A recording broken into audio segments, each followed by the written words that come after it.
Hey everyone, in this quick tech how-to video, I'm gonna show you where to go inside of Instagram to find old archived story posts and then how to download them to your Photos app. To get started, open Instagram and tap the profile icon on the bottom right.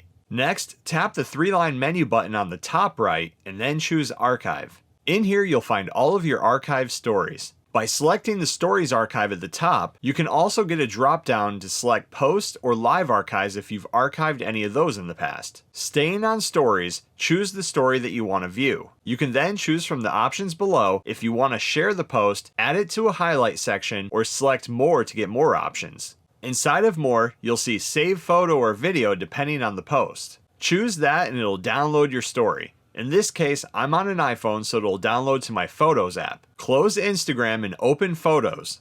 You will then see the saved post is the most recent photo. And that's how you view and save old Instagram stories to your photo app on your phone. Thanks for watching. Please like and subscribe and stay tuned for more quick tech how-to videos.